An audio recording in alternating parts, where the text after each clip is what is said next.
Baik, Assalamualaikum warahmatullahi wabarakatuh. Saya Putri Vidyaningrum dari kelas Ekonomi Syariah E dengan NIM 4011905152. Di sini saya akan menjawab beberapa pertanyaan dari studi kasus tersebut. Yang pertama, faktor daya tarik apa sehingga turis datang ke Indonesia, dan devisa yang diperoleh di sektor pariwisata cukup besar. Yang pertama di sini ada keindahan alam, di mana keindahan alam di Indonesia itu seperti yang kita ketahui sangat menarik bagi eh, masyarakat turis. Kenapa? Karena Indonesia terkenal sebagai negara maritim, di mana 50% dari wilayah Indonesia ini adalah perairan. Yang pertama itu, dan keindahan alamnya pun tidak kalah saing dengan keindahan-keindahan alam mancanegara. Yang kedua, di sini ada promosi yang menarik.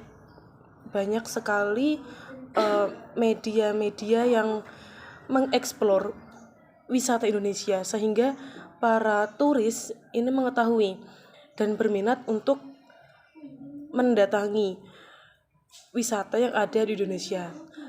Dan tidak hanya wilayah perairannya saja, seperti sejarah, misalnya Candi Borobudur, Candi Prambanan. Ini sejarah yang sangat otentik, di mana para turis-turis ini tertarik untuk belajar, mengetahui, sehingga mengunjungi daerah tersebut. Selain kedua itu ada lagi stabilitas politik. Nah, ini juga sangat berpengaruh mengapa turis ini mempunyai daya rasa ingin mengunjungi seperti itu.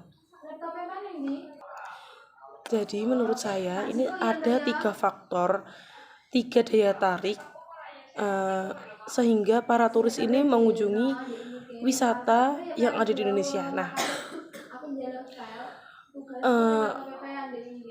fenomena ini sangat dimanfaatkan oleh masyarakat yang ada di wilayah tersebut, meskipun wilayah Indonesia sangat minim biaya dalam promosi usahanya. Nah, pertanyaan kedua, walaupun banyak terkendala faktor infrastruktur dan keterbatasan anggaran promosi, mengapa konsumsi, distribusi, dan produksi ini sangat berpengaruh, dan faktor sosial apa yang terlibat?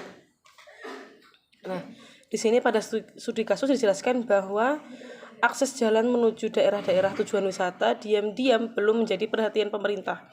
Artinya masih banyak bagian-bagian yang belum diperbagi dan masih dikesampingkan oleh pemerintah. Seperti pada bulan-bulan yang lalu, infrastruktur jalan rusak akibat curah hujan yang tinggi. Semua menunggu anggaran atau proses tender. Nah, menurut saya ini bagi turis yang rasa ingin tahunya menggebu tidak masalah ya dengan hal ini, selama daerah yang tersebut masih bisa dilewati oleh kendaraan seperti itu. Nah, mengenai aktivitas ekonomi seperti konsumsi, distribusi, dan produksi yang dipengaruhi oleh faktor-faktor sosial. Ini misalnya masyarakat Indonesia itu mengedepankan personal branding, di mana dia itu akan berbaik kepada turis, menyiapkan apa yang mereka inginkan. Nah, dengan begitu aktivitas ekonominya akan tetap berjalan meskipun banyak beberapa kendala yang dihadapkan oleh mereka. Seorang konsumen akan mendapat kepuasan tersendiri ketika pelayanannya itu baik.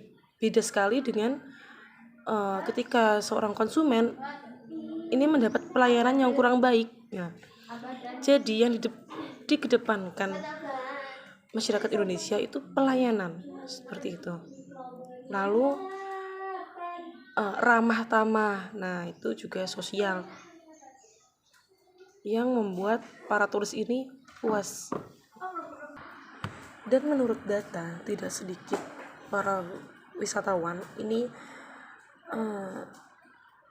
kagum akan kebiasaan Indonesia, seperti menyediakan makanan gratis seperti itu. Terus adanya gotong royong, bekerja sama. Nah, budaya-budaya ini juga menarik para wisatawan untuk datang ke Indonesia. Selain dari promosi yang terbatas dan akses infrastruktur yang mulai memburuk seperti itu. Dan masih banyak lagi budaya-budaya sosial yang ada di Indonesia yang menarik para wisatawan untuk berkunjung, seperti adatnya Bali, budaya Bali, tari kecak, dan budaya-budaya Hindu lainnya. Terus kearifan lokal yang ada di Indonesia seperti itu. Sekian penjelasan dari saya. Apabila ada kurangnya, saya mohon maaf. Wabillahi taufiq wal hidayah. Wassalamualaikum warahmatullahi wabarakatuh.